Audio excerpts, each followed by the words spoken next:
Ya'juj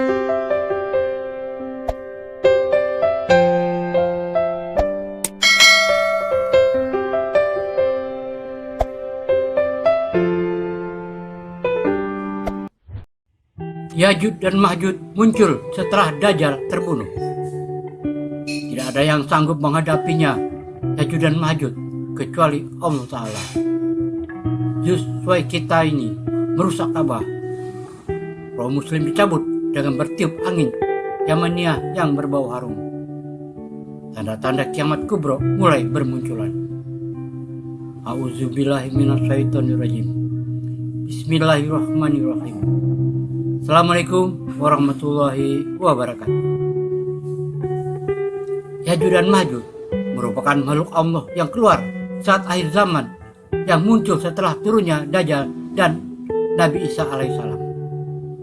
Mereka membunuh semua penghuni bumi, lalu mereka menghujamkan panah ke arah langit untuk membunuh penghuni langit.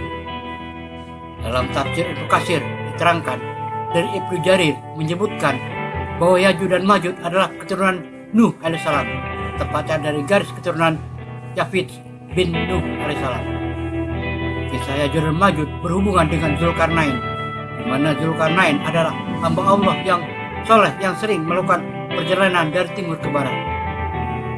Dinamakan Zulkarnain karena kedua pada kepalanya menggunakan penutup dari tembaga dan membentuk seperti dua tanduk.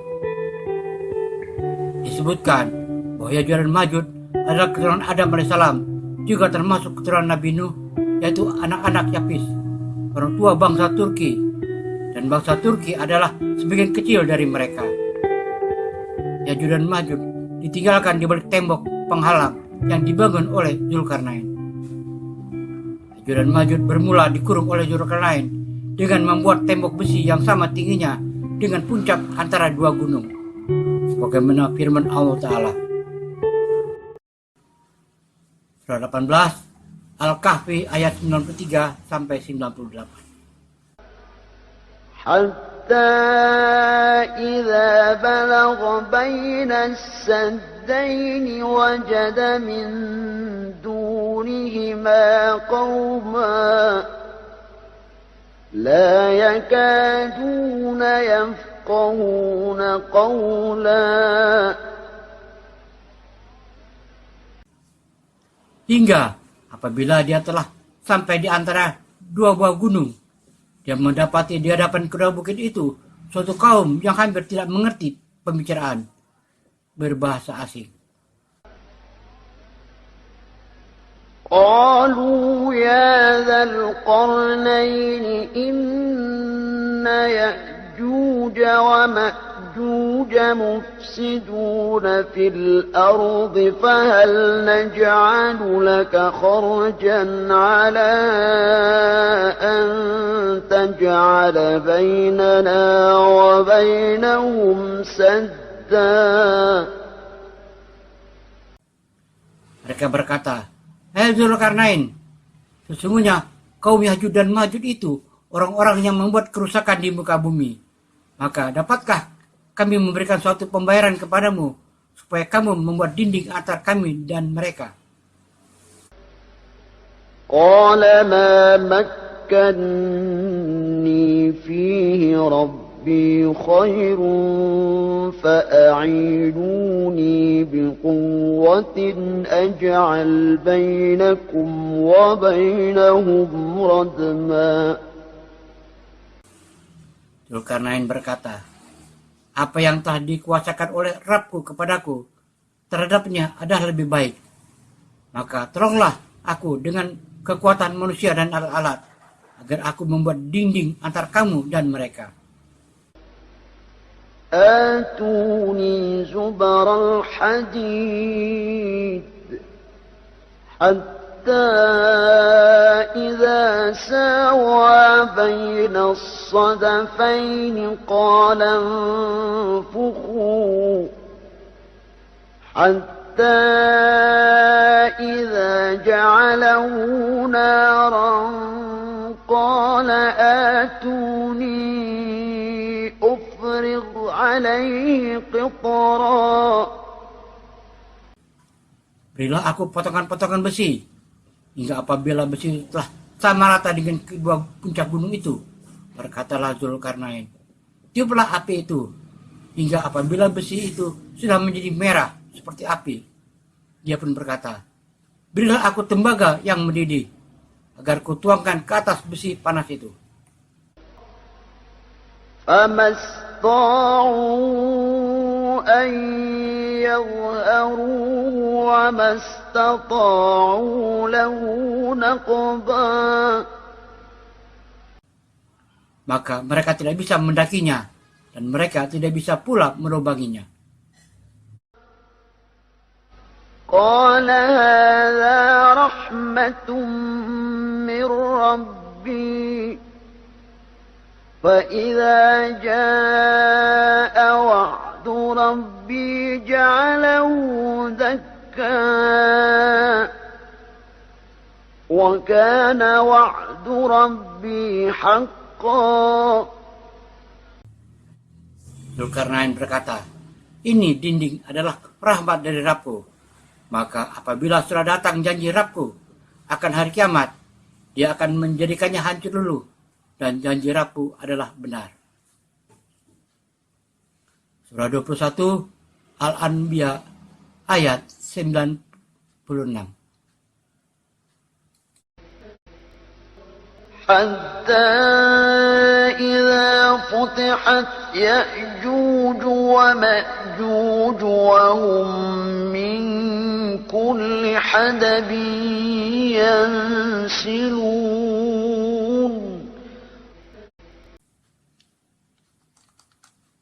Hingga apabila dibukakan tembok Yajuj dan Majuj, dan mereka, kaum Yajuj dan Majuj, akan turun dengan cepat untuk menyerang seluruh tempat yang tinggi, bukit Yajuj dan Majuj. Yajuj dan Majuj merusak apa saja yang ada di sekitar mereka. Jika mereka melewati satu danau, maka air danau itu akan habis karena sifat rakus mereka. Ciri fisik Yajuj dan Majuj antara lain bermuka lebar, bermata sipit, jambul rambutnya berwarna putih. Bentuk wajah mereka seperti tembikar. Sesudah membangun, Zulkarnain berkata, seperti yang disebutkan oleh firman-Nya, dinding itu adalah rahmat dari Tuanku. Maka apabila sudah datang janji Tuanku, dia akan menjadikannya hancur dulu. Dan janji Tuanku itu adalah benar. Kami biarkan mereka di hari itu bercampur aduk antara satu dengan yang lain. Al-Kahfi ayat 98 sampai 99. Hingga akhir hayat, Yajuj dan Majuj berjalan dengan cepat dan membuat kerusakan di muka bumi manusia. Demikianlah gambaran tentang sikap mereka saat keluar dari tembok penjaranya. Pendengar di bawah seakan-akan menyaksikan peristiwa tersebut. Ibnu Jarir mengatakan, telah menceritakan kepada kami Muhammad ibnu Musanna, telah menceritakan kepada kami Muhammad ibnu Ja'far, telah menceritakan kepada kami Syu'bah dari Abdullah ibnu Abu Yazid yang mengatakan bahwa Ibn Abbas melihat anak-anak sedang berlari-lari. Sebagian dari mereka mengejar sebagian yang lain bermain-main. Lalu Abbas berkata, seperti itulah Yajuj dan Majuj saat dari temboknya. Di dalam banyak hadis yang bersumber dari Nabi SAW, banyak disebutkan kisah keluarnya Yajuj dan Majuj seperti yang akan digemaukan berikut ini. Dalam tafsir akhir surat Al-A'raf telah disebutkan bahwa hadis melalui riwayat Imam Ahmad dari Hasim, dari Al-Awam, dari Jabalah ibnu Shuhaim, dari Marsad ibnu Imarah, dari Ibnu Mas'ud radhiyallahu anhu, dari Rasulullah SAW yang telah bersabda bahwa di dalam malam dalam menjalani Isra-Nya, beliau berdua dengan Nabi Ibrahim, Nabi Musa, dan Nabi Isa. Mereka berbincang-bincang tentang hari kiamat.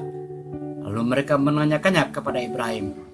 Tetapi Ibrahim menjawab, saya tidak mempunyai pengetahuan tentangnya. Mereka menanyakannya kepada Musa, dan Musa menjawab, saya tidak mempunyai pengetahuan tentangnya. Akhirnya mereka menyerahkan masalahnya kepada Isa, dan Isa berkata, tentang waktunya tiada seorang pun yang mengetahuinya selain hanya Allah. Tetapi menurut apa yang telah dijanjikan oleh Tuanku kepadaku, Dajjal kelak akan muncul, sedangkan di tanganku terpegang dua bilah tombak. Apabila Dajjal melihatku, maka leburlah tubuhnya, sebagaimana leburnya timah yang dipanaskan. Isa melanjutkan kisahnya, dan bahwa Allah membinasakan Dajjal manakala Dajjal melihatnya, sehingga sesungguhnya batu-batuan dan pepohonan dapat berbicara.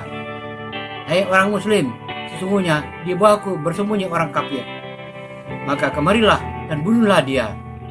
Allah membinasakan bala tentara Dajjal, kemudian manusia kembali ke negeri dan tanah airnya masing-masing. Setelah itu muncullah Ya'juj dan Ma'juj. Mereka bertangan dari semua tempat yang tinggi dengan cepatnya, lalu menginjak-injak negeri manusia. Tidak sekali-kali mereka mendatangi sesuatu tempat, melainkan mereka binasakan tempat itu. Dan tidak sekali-kali mereka melewati sumber air, melainkan mereka meminumnya sampai kering. Nabi Isa alaihissalam melanjutkan kisahnya. Setelah itu manusia kembali ke negerinya masing-masing, bersembunyi untuk menghindari kejahatan Ya'juj dan Ma'juj.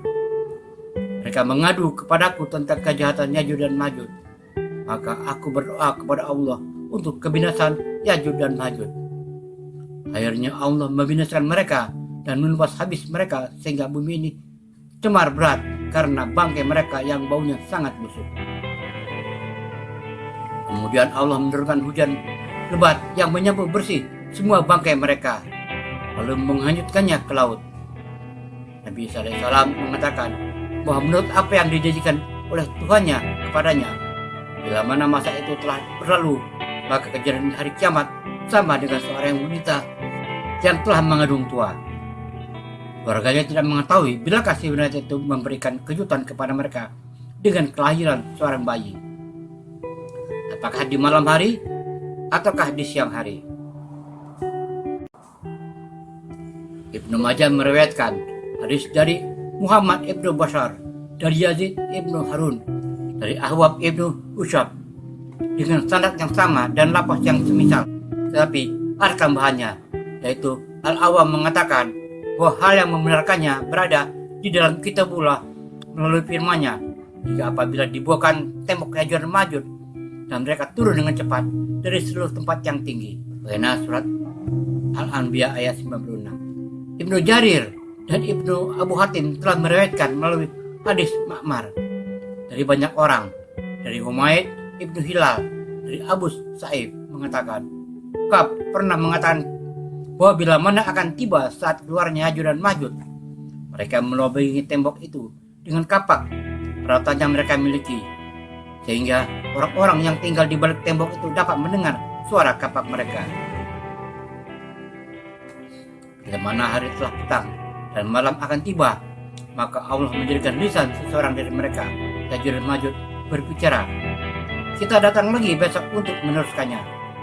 Pada keesokan harinya mereka berangkat menuju ke tembok itu, dan mereka menjumpai tembok itu telah diutuhkan kembali oleh Allah seperti semula sebelum dilubangi.